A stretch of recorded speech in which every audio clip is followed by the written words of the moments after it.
Welcome to Growing Pains, a podcast of the Sumner County Republican Freedom Caucus. I'm your host, Deanne DeWitt. This is a space where we explore the challenges of a thriving Sumner County. And today, I'm thrilled to be joined by Scott Couch, longtime anchor with news, Fox 17 News. Yeah. Did I get that right? You Fox got 17 News. I know it's Fox 17. Right. Yeah. Anyway. You got the name right. I appreciate anybody who watches, and thank you, and I'm delighted to be here with you. This is so fun for me. So a departure a bit from a lot of the guests that I've had on that are, a little bit more involved in local politics and things. I don't like politics very much. So this is the kind of conversation I get really excited about. You have spent decades helping your neighbors better understand what's happening in Middle Tennessee. So thank you for bringing that whole repertoire of knowledge to a different kind of conversation. Thank you. And that's and what Deanne's trying not to say is you are old. You've been around for a minute and seen a few things, and but that's important though. You've got to have perspective. And what's the old saying? If you fail to learn from the lessons of history, you're destined to repeat the mistakes. So it's nice to have been around from when different things come up so you can recall how they were handled and maybe at least bring questions to the forefront that help shape the conversation. So true. And that's, it's so easy to make uninformed mistakes when we forget those things. So let's start with just a little bit about you and your path to this world of journalism and news media. How did you get here? I was saying off camera a moment ago, and I told the story a number of times, but my family and I are from just one county away from Sumner County, and I tell folks that I got to Tennessee and Middle Tennessee as fast as I could. But I grew up in southern Kentucky. My wife and I graduated high school in Glasgow, Kentucky. She was a year behind me in school, but we knew one another and what have you. And sweet little town. At the time we grew up, maybe 9,000 people, something like that. Gallatin was much smaller at that time too. Sure. Went to college at Western Kentucky University, and I came from a big family, and I worked my way through college in radio. And I worked in radio in Glasgow. I worked in radio in Bowling Green. And when I was in college, I got to work at WSM Radio in Nashville. That was actually my first full-time job, but I started as a part-timer. So that was really my entree in Middle Tennessee. Although I did intern in the television station because I knew, that I kind of thought that that's what I wanted to do. But I was, making my way as best I can, being a young fellow from a small town. But Middle Tennessee has been home for a really long time. I spent far more time here than even in my home state of Kentucky. And I was telling my wife mentions it, we have been married twice as long as she was in her parents' home. So, we're Tennesseans. Oh, well, I know we've only been here going on 15 years, but we do feel like we hit the jackpot. It's a good space. This is a nice place to raise children, and people are kind for the most part. I really feel, and I think it was... I'm trying to remember who had this song, but the gist of it was most people are good. It was Luke Bryan. Oh, it was. Most people are good. Most people are good. It's a great soundbite. Yep. and a great musician to a little shout out to. Great story song, yeah. So what attracted you to this industry of storytelling and news? It is, to me, it's something fascinating that I really know very little about what the industry is like, but what really attracted you to it? I'm going to be very honest, and you're all going to think, good Lord, you're kidding. I was working at a small-town radio station in Glasgow, Kentucky, WOVO. They were, 105.5 on the FM dial. Thought it was great, playing music, contemporary stuff at that time, pop and rock and, some oldies of that genre. And, girls call in on the phone, hey, will you play this song for me? And, I'm 16 years old, 17 years old, 18 years old. That sounded like a lot of fun. You start getting a little older and you realize at some point I'm going to actually have to have a job. And if I want to continue working in the broadcast industry, I don't think, I want to keep talking to little girls on the phone and playing whatever song it is they want to hear. What can I do? Every hour at this little station, we as DJs were required to read a newscast. And at that time, the Associated Press and the United Press International had wire services. The information would come in, and you'd, go through a few of those, select some stories, and they would have to, fit in a certain time frame. It's not brain surgery to do that. And I enjoyed doing that very much. And then occasionally something would happen in our town where where it would be worthy of statewide news that would wind up on the wire, so to speak. And you'd get to write those stories up, call the AP in Louisville, and I'll be honest, when it came across the teletype, that this story came from Scott Couch at WOVO in Glasgow, Kentucky, I thought that is as cool as a pocket on a shirt. I believe I should learn to do that more. And I actually studied print journalism in college, not broadcasting, and just sort of transferred everything that I learned about journalism and writing and how to construct a story into the broadcast industry. And got lucky when I was in college, a news director at WSM Radio, which at the time was a huge operation. They had 14 people in a radio newsroom. So he calls my university, speaks to the department head and said, I'm looking for a journalist, not just somebody with a nice voice who can come and work at the weekends here at WSM. And according to my department head, he said, well, I got this one kid who's working his way through college in radio, but he's a fine young writer, and let me send him down to talk to you. I didn't own a sport coat or a tie at the time. I can remember going to the Sears Roebuck on the Square and Bowling Green, buying a blue sport coat and a gray sport coat and a couple ties to go with them, putting my tapes from WOVO and other places in a briefcase and coming down to Nashville. And they gave me a job I probably didn't deserve, and I've been working to make them not regret that decision ever since. Gosh, that's so cool. That's so cool. I was going to ask you how things have changed over these years, and I mean, cassette tapes in a little package. That's maybe your first clue, but I don't know if I have anything to play those on anymore. I've got a few of them stuck away, but I don't know that I have anything to play them on. I don't think I do either. Yeah, I did. Oh no, that's sad, actually. Yeah. Okay. Well, are there other things that really jump to mind that have changed? Oh gosh. So many things have changed. We ran into a couple of young ladies that were interns in the office outside the podcast location, and we said hello, and I knew instantly these young girls don't know who I am. And not that who I am is important, but I've been a newscaster in Middle Tennessee for a really long time and serving the community in that way, and that's kind of how I view my role as servant. But I realized they don't watch the news. They get their information in a different way. That has changed radically. So few people are watching the evening news now. A lot more people get information on their phone, and they think they're fully informed because they read I've got one right there from Fox. Second chances, one bad evaluation no longer ends public safety career in Tennessee. I don't know what the story is, but the idea is to get you to click on it. Yeah, and that's where so many people get their news, and that's all they do. Right. And so that has changed a great deal. And, I'm disheartened by it because I think there are a lot of folks who stumbled into voting booths that don't have a clue.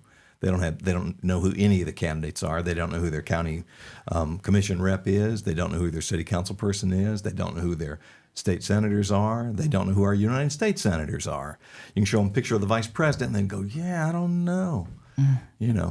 So I try to do what I can to inform people. And I have a show that airs on Sunday mornings where it's only local and state politics. We don't talk national politics. If you want to, discuss Mr. Trump or, something going on with Congress, there are other shows for that. And I try to educate. Here's what's going on. Here's why you should care. Here's who this person is, what they stand for. Yeah. And I have 2 Democrats on, 2 Republicans, and I set the agenda and then solicit opinions. But it's a civil conversation. Yeah. I don't invite people to holler and scream. Hang on. I'll get you a chance to say whatever you want. But let's not talk over each other, and let's try to be civil. So I try to bring that to the conversation, to the table. That's the way in Tennessee. We are civil.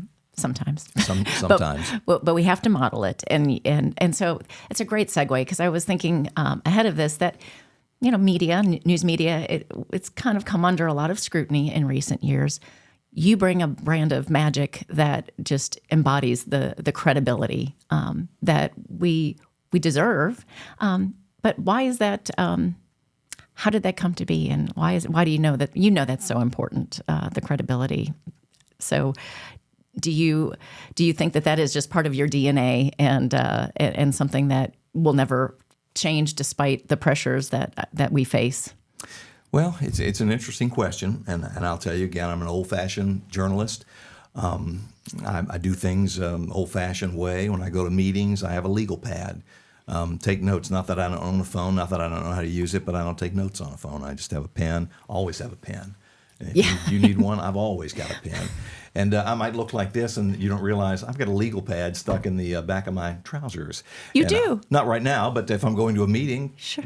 and when I need to pull it out. And See, this is just big another legal reason. pad. Men have it so much easier. I cannot Yeah. stuff a legal pad in my back pocket. No, well, you or couldn't- a pen in my pocket. You couldn't tell that I even had it until I bring it out, and it just enables me to operate. I say I'm old-fashioned because I think by the time we're 2 years old, you know the difference between right and wrong, and all I'm asking you to do is right. Do right. I have political opinions. It's not in my job description to share those. My political opinion isn't important. My only job is to make sure that all political opinions or whatever the opinions are, the sides of the story, are reflected.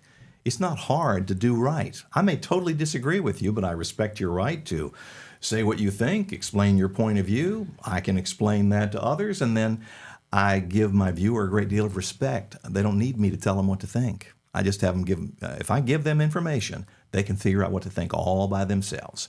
And people think, oh, you're biased to this side or the other. Sometimes you get a call from both sides saying, oh, I thought it was more on that guy's side. Oh, I thought it was more on this guy's side. And then I did it just right. I'm not a slave to either side. Yes, I have an opinion. My opinion is not important. It's not my job to share my opinion. I'm a conduit to share and question your opinion and to share and question your opinion. And then the folks at home can decide what's right for them. You don't need me to tell you what's right for you. That's so vitally important, and it is missing in a lot of environments. Some point we'll have to talk about some of these common denominators because I have my notebook in my purse, so it doesn't fit in my back pocket. But I am a consummate note taker, and I don't know where that came from, and I admit I don't often reference those notes, but they do commit it to memory, right? And so that habit has served me really well. And when I was elected to the county commission in 2018, pretty much the first thing I did is offered a civility cause to update our standard operating procedures. It did not pass with a 2/3 majority. Civil is good. Civil is good, though. So I am a civility girl, and I know that there is always common ground. And I've found myself in a unique situation. This isn't about me, but in any case, it's such an important topic because civility. Well, it's an important topic to me personally. I think that we do have some struggles and we have some challenges that our community is facing. And when the newsreels are coming through social media and they're filtered through that lens, it really changes.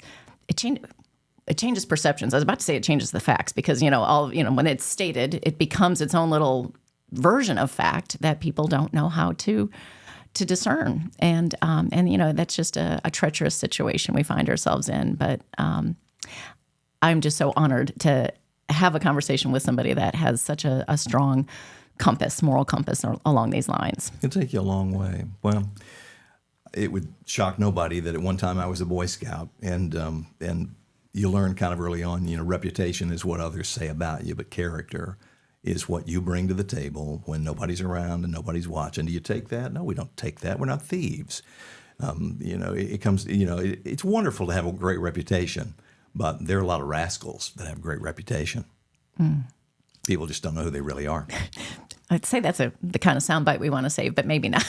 There are a lot of rascals. That one will never make it. No, they don't deserve too much more attention than they get. But you bring a really unique vantage point. You live here in this community, and meanwhile, so you have this lived experience, but you're also reporting on the experience of Middle Tennessee, but in many cases, specifically Sumner County.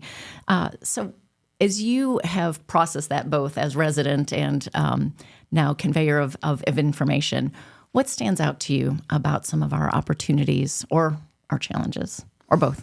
Well, one of the big arguments that you hear from everybody, because I live here too, and I read things that people say. I'm on the Nextdoor app, keeping up with people's opinions, and a lot of the county commissioners are on there sharing information, trying to let people know what's going on. And the big beef is, I guess the rub of growth. Everybody loves, the small town. Lord, when I lived in Gallatin, and I used to live in Gallatin proper, and now I'm just on the outskirts. I live about halfway between Gallatin and Goodlettsville. I'm in the county, but just a tiny bit outside the city limits of Gallatin. But people are just upset about growth, and there's getting out of my neighborhood. There is now a stoplight that you kind of, in some cases, are glad that's there. Otherwise, you're wondering how long I'd have to sit here until somebody, didn't come and I could get out. And that's the biggest growth, the conversation Yeah. growth. And should we allow more apartments, and where are all these people coming from? Is Meta and their data center a good thing? Data centers has become a big thing. But Sure. primarily what I hear, just living here and observing is conversations and different people expressing feelings about growth, and it's uncomfortable for a lot of folks. Do you think there's anything that's unique to Sumner County versus those growth challenges that, are just part of being a successful growing community? Is there anything that you see that's particularly unique to Sumner County? No, and I've seen this play out all over. I've always lived, I lived in Nashville a couple of years when we first got married, but for, like I say, the better part of 40 years lived here in Sumner County. And I've spent time all over Middle Tennessee, and the argument's always the same. I don't mind this, but I don't want it in my backyard. Or I think people are great, or I think this town is great, and I don't want anything to change.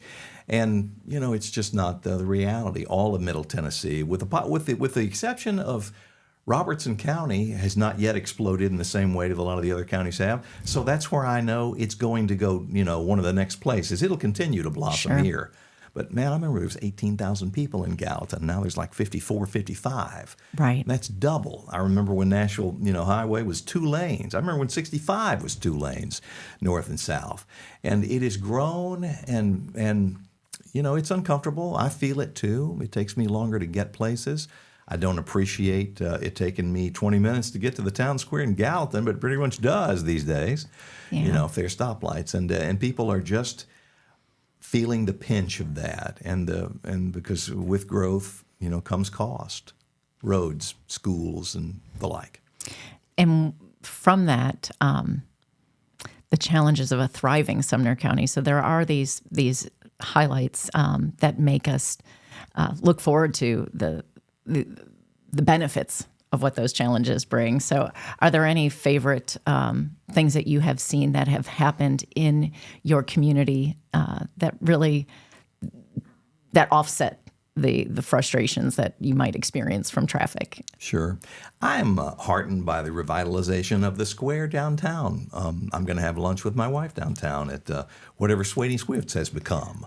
Good She was choice. telling me about it, Yes. and I said, well, she said, you're going to be downtown, right? I said, yeah. So I'll meet you over there for lunch. We'll do that. The paper mill, by the Yeah. way. We'll give them a shout out because I'm so glad that they've I haven't decided been there, to make but it. I'm going, and we went to Sweetie Swift's. We went to the Italian restaurant that was on the square for a while there.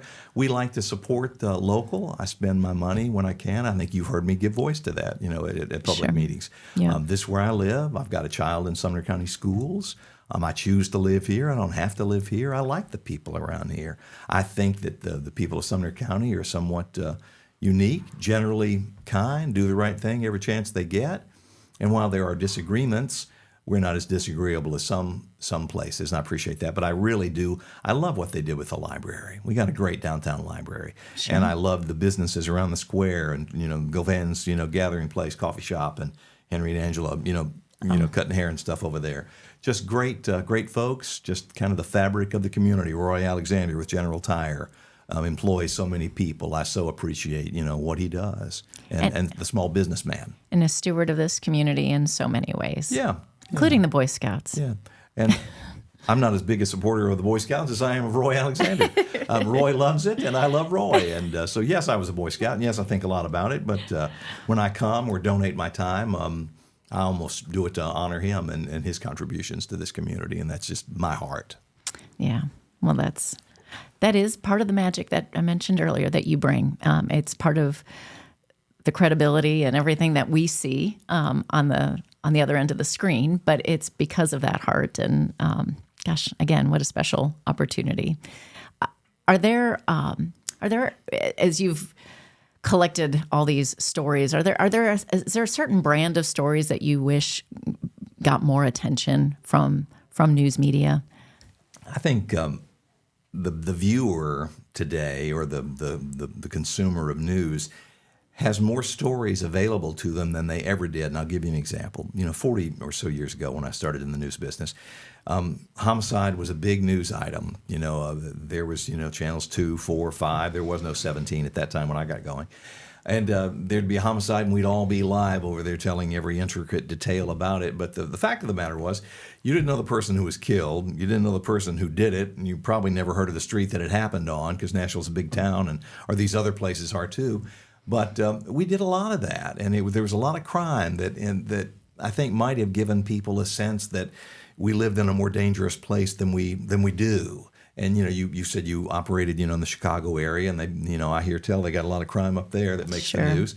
And we don't do that so much anymore. In fact, we don't report a whole lot of crime. Now we do report some, but that no longer leads the broadcast. I think the viewer is served better because instead of all 3 TV stations, now 4 all doing the same thing, we all do many different things. And if you bounce around from station to station or from website to website, I think you have an opportunity to learn about a whole lot more things than you used to. And I think that is good no matter where you live. There's stories in counties that get covered that didn't used to, and things that are on the web that aren't on the news. So there's a lot more stories being written, a lot more stories being covered. And I think that's one of the positive things from everything wasn't, awesome back in the day. Some things are better. Yeah, I love that. And it does, it kind of puts that silver lining on the fact that we do have very different channels for how we get our news source these days. Yeah. But it does give an opportunity to optimize the variety and the coverage. I'm sure you have encountered an unsung hero along the way that maybe deserves more of their time in the limelight, but now they've got new opportunities, more opportunities. When we were talking, it just it made me think about how these things have evolved, and how you. I was going to ask you the question of how do you decide what makes it on the news, and then I realized I don't know. Do you get to decide? We have a nice editorial meeting at 2:00 every afternoon. Actually, it kind of starts around 2:20 now. We sort of changed the time up, but we are in a room, not unlike this. Everybody's here. We have already submitted things that we think might make news. We got a new computer system called Saga, and we just put them in there so that they can all be seen, and you tell what you know about them. And then we try to make good decisions about what is the biggest picture item, what could we have the greatest impact in. And we try to do a lot of accountability stories, and that is there an opportunity to hold the person accountable, the government accountable for a promise they made, what they said was going to happen, something that ought to happen, raise an issue. We've been talking a great deal about data centers lately. They're opposing one out by the Nashville Zoo, and then there is another one that is proposed to have a big impact on Fisk University in Nashville. We got a big data center, just here in Gallatin. And the conversation, whenever it comes up, everybody's like, no, don't want it near me. They're loud. They use too much electricity. They, dirty up all the water. So we're starting to do a deeper dive to try to find out what the truth is. And the truth is there are a lot of data centers already existing, in Nashville, Memphis, Knoxville primarily, and you hadn't heard a word about them until just real recently. Yeah. So are they really loud? It's something that I have suggested during these editorial meetings. We need to do more on that because everybody says that, but I haven't heard it come from the name of one person who lived near one, and I haven't received a single complaint from somebody who says, I live near this thing, and the air conditioners run all night long, and me and my dog can't get any peace, and so I just wanted. Yeah. I'm lobbying right now in these editorial meetings and having the greater conversation with our staff that we should do more on that, and whether we do a really deep dive or just eat the elephant one bite at a time, or we just collectively learn more, and share it with you and give our viewers an opportunity and see what the truth is. But that's become a real issue lately. But we have really smart conversations about whether we should do that. How many people does that really affect? Can we do anything about that? Or are we just fussing to be fussing? And we try to concentrate on things where we can affect change. And if there's a little guy that's getting beat down by the government or the big company, we try to elevate that voice so that they, that's one of our jobs to, fight for the underdog, hold the powerful accountable. And, do we always get it right? We do not, but we're trying. I think people would, if they were a fly on the wall, I think they would go, well, they're trying. We could probably talk for another hour to further that exploration of a peek behind the curtain. We see what we see. Sure. And I admitted this earlier on that I really know very little about the inner workings.